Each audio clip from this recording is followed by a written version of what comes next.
We're at the 2nd Marine Division in Nashville, and today's date is September 16th, 2009. And if you just want to go ahead. Yeah, I'm Dean Ladd. I went into the Marine Corps Reserve in April of 1939. That was a organized reserve out of Spokane, Washington. It was a battalion.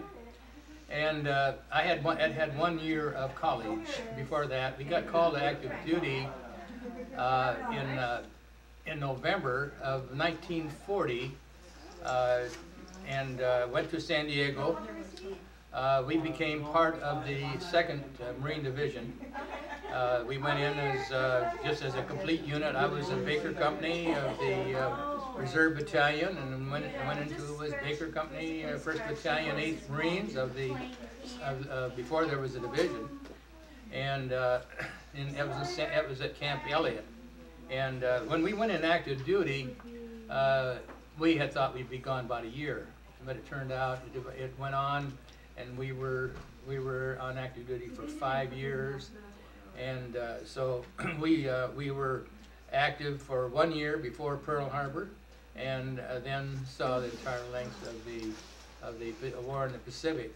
And we started out with when we first were in Camp Elliott, where we did our training and kept bringing in recruits. And we started out when I went into reserve, had Marine Corps was a little over only 20,000. Can you imagine that? And lo and behold, before the war's over, it went to well over 500,000, and went from beginning of 2 divisions shortly after we became active, and it grew to 6 Marine divisions eventually. So as soon as Pearl Harbor happened, we were within a month we were sent overseas to defend the American Samoa. Others went to British Samoa. That was right on the supply line from our country going down to New Zealand and Australia, and Japan was ultimately planned to cut that supply line, and so we were sent there. We were there for about 8 months, and we were basically just a tripwire, you might say, that just to delay them as much as we could. And if they had tried to take it, they could have. The only thing that really saved us was that the Battle of Midway. It was a very close battle, of course, and that's a long story. But that's what changed the direction of the war, and that meant that supply line was saved, and then we were sent from then on to Guadalcanal. Now, I have written about this and about others that I served with, and it's recently published. Went on the market in May of this year, 2009, and it's Faithful Warriors, published by the U.S. Naval Institute Press. Now, the one you're looking at is this one. It was one of these. A month ago. Okay. It was this one there is selected as editor's choice by the Institute and sent as a gift to all the membership of the U.S. Naval Institute, which is thousands, which is quite a bonanza. What I'm going to do next is, rather than repeat some things that I've talked about in a previous interview for this series, I'm going to tell about 12 occasions where I nearly lost my life. Before I do that, I just mentioned that I was with our division in the campaigns, starting with Guadalcanal, Tarawa, Saipan, and Tinian. I went out as a corporal to Samoa. I received a commission from the ranks as a field commission in Samoa as of October 1942.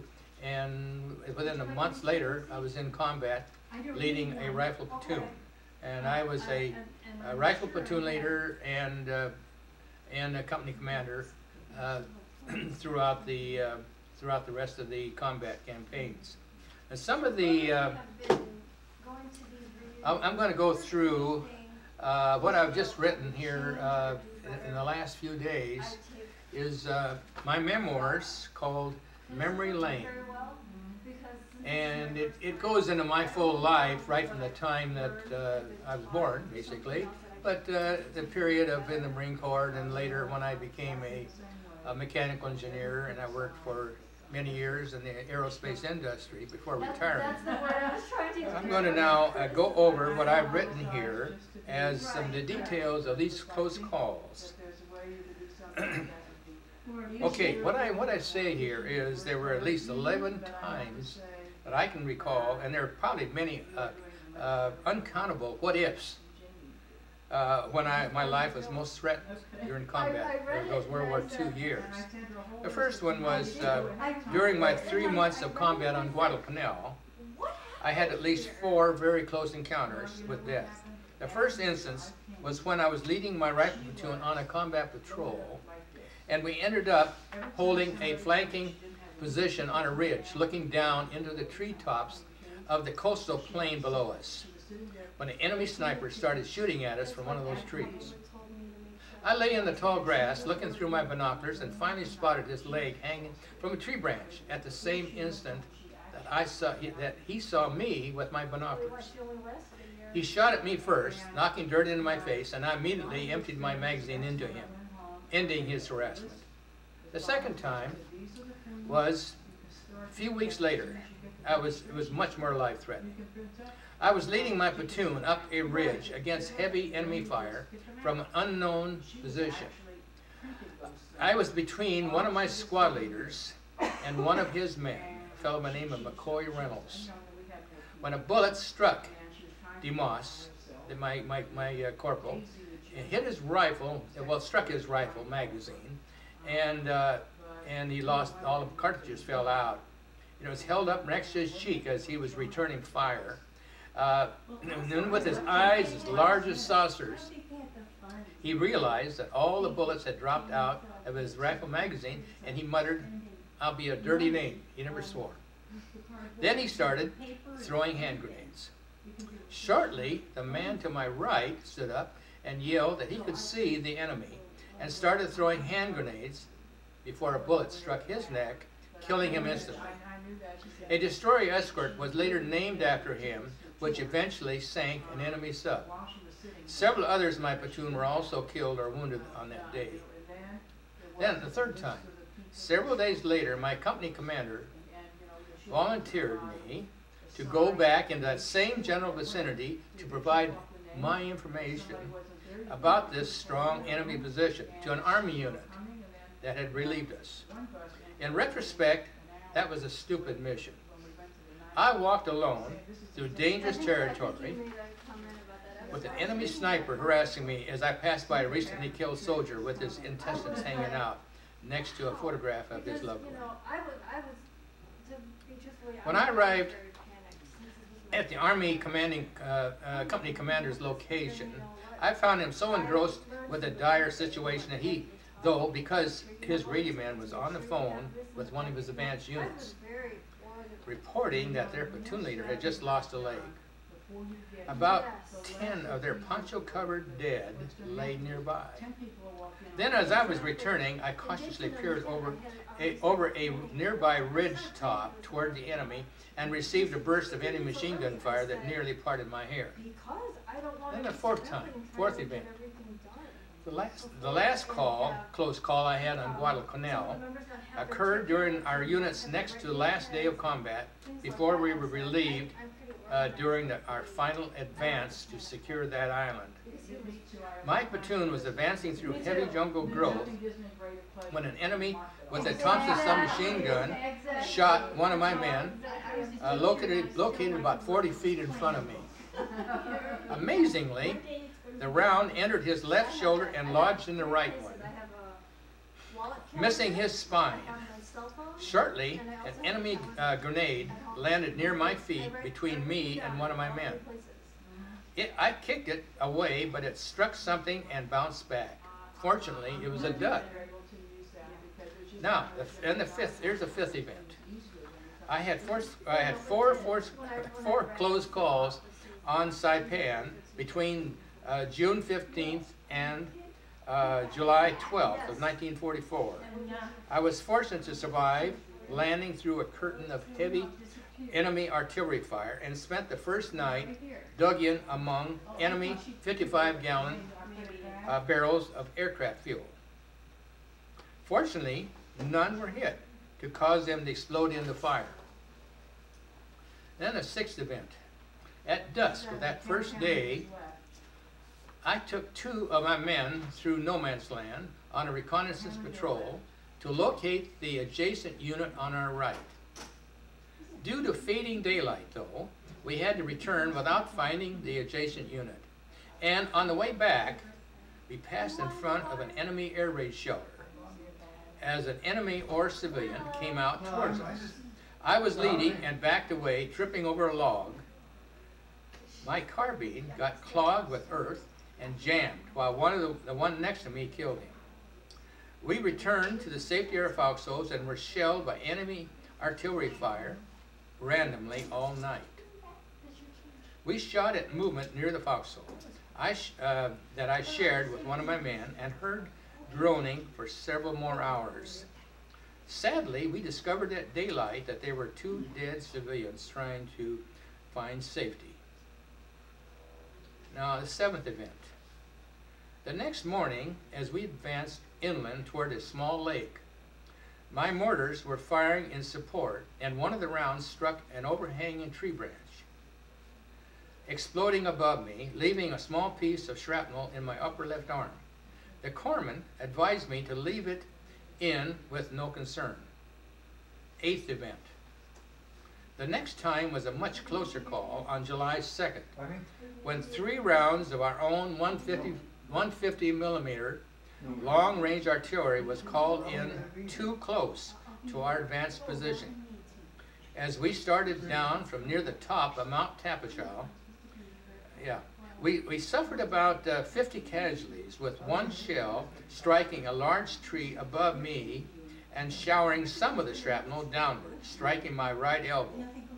Fortunately, it was only a flesh wound, which I had treated at the field hospital. The enemy made the largest counterattack, called a banzai, of the Pacific War on July 6th while I was in the hospital, and therefore all walking wounded were ordered back to their units. The ninth event.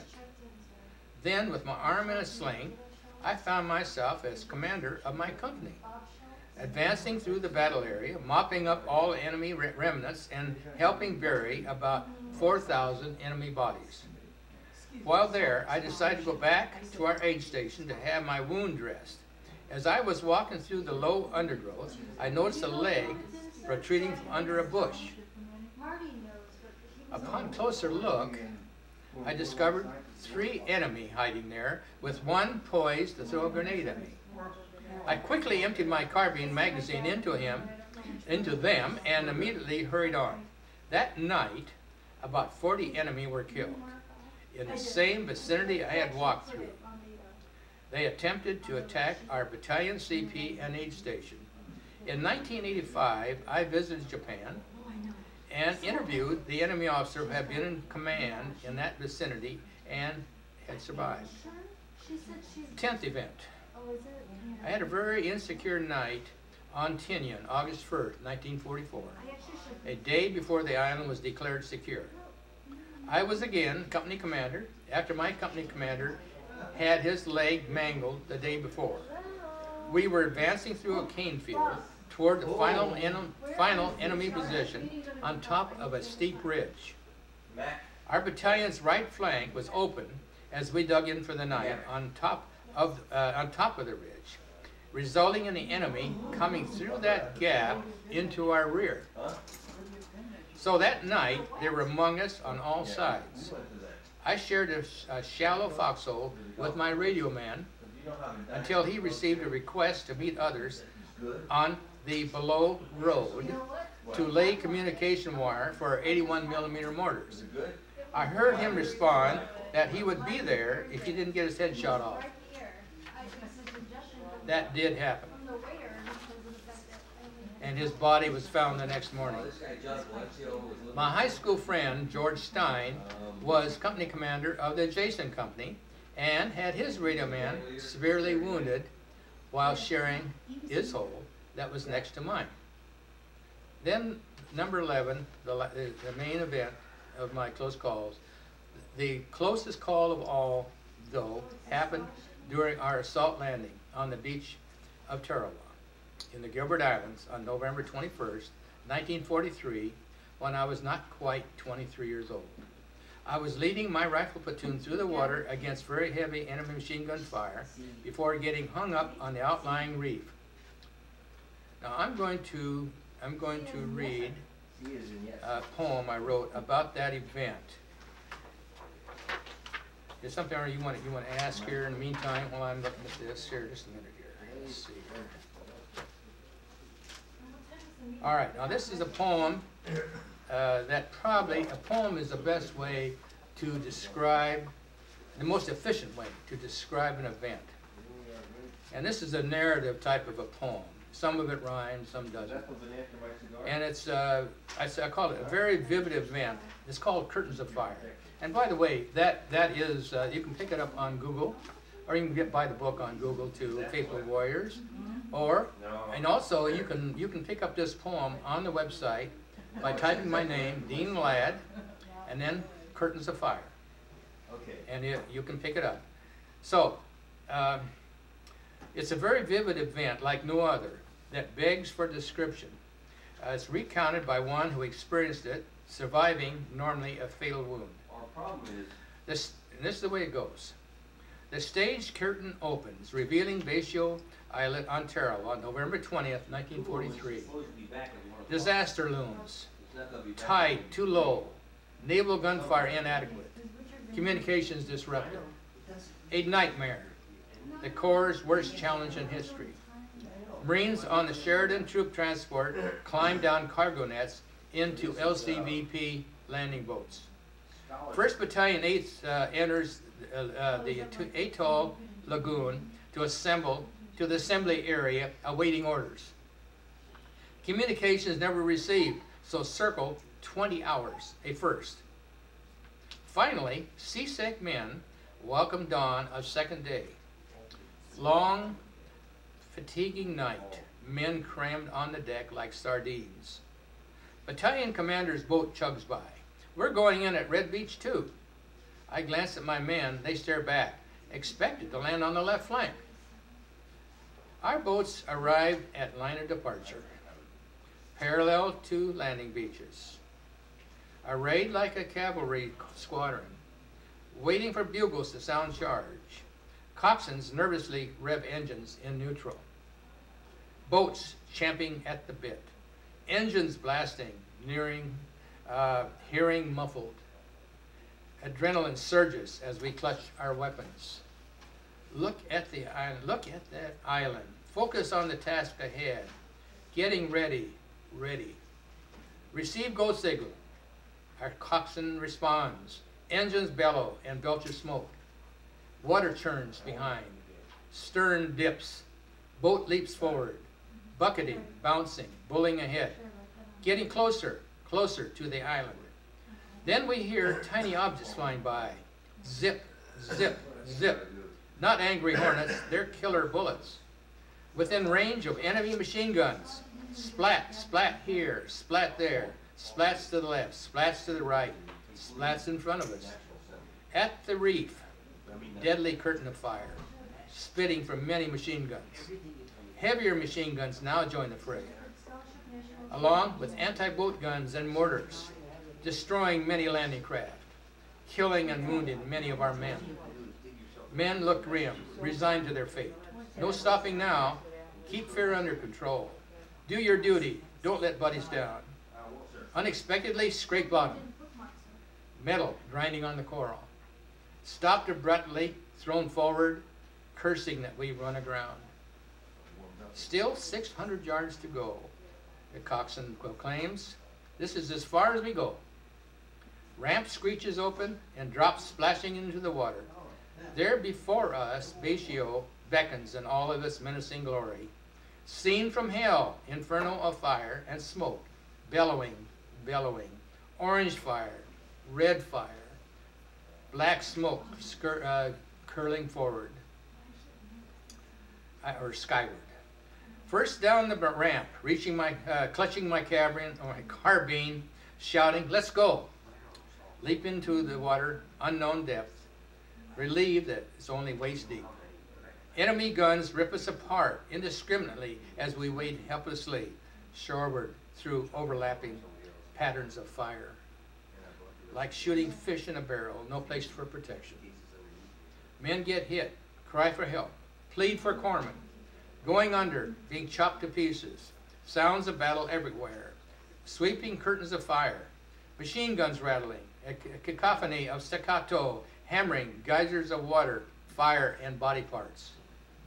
Keep moving forward, whole rifles above water. Into the teeth of enfilading gunfire. Adrenaline flowing like electric current. I wonder how long my luck will hold. Are those our planes strafing us? Oh, they're attacking that wrecked freighter, grounded on the reef, trying without success to terminate enemy machine guns placed there. Finally, inevitably, it happens. A sickening splat.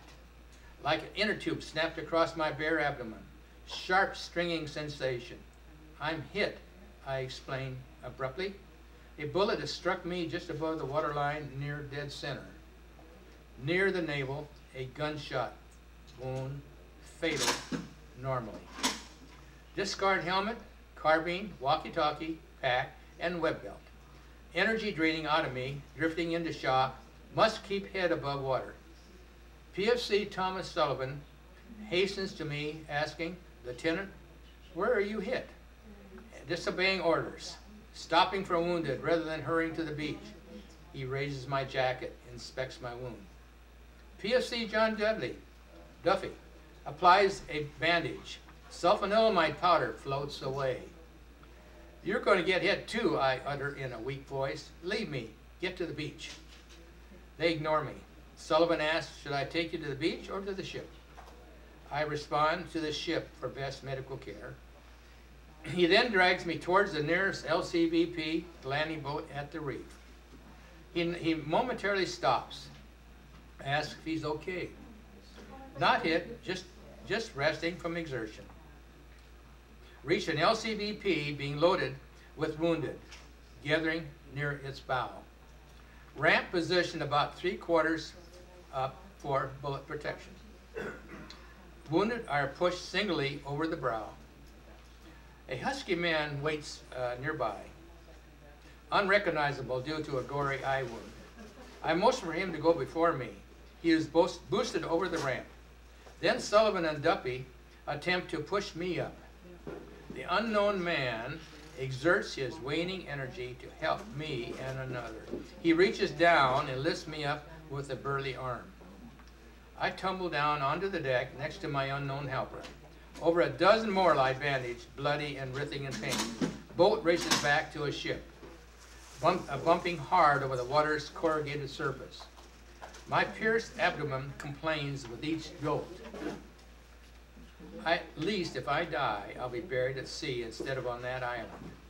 I recall my parents. They will be devastated. But maybe I won't die after all. If only this torturous ride would stop. Coxswain encourages us that we now approach the Sheridan. Hoisted aboard ship in a litter basket next to the one who had helped me. I identified 60 years later as probably Sergeant James Maples, Company C. I gasp. "We made it." He murmurs, "You're going to make it now." Those were the only spoken words. I made it, but he didn't. Before sundown, buried at sea, all a vivid memory. So, would you have any comments, any questions there? It's a pretty terrifying ordeal. What happened after that? Now, isn't that about as bad of a situation as anything could be? Definitely. Couldn't not be worse, could it? We lost the battle lasted 3 days, and most were killed just getting to the beach for the first 2 days. And we're talking about on 1 square mile. We landed probably about 7,000 or 8,000 Marines, and defending the island were about 5,000, a little over, Japanese, including some construction workers. They were all killed, except for quite a number of the construction workers were saved, but there's only 17 Japanese that survived. We lost 1,100 killed and 2,500 wounded. Imagine that.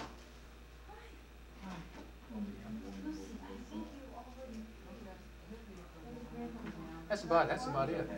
Okay. This will be a good addition to your previous interview. Yeah. So we'll do it. Yeah, some repetition, not much. These details were not in there.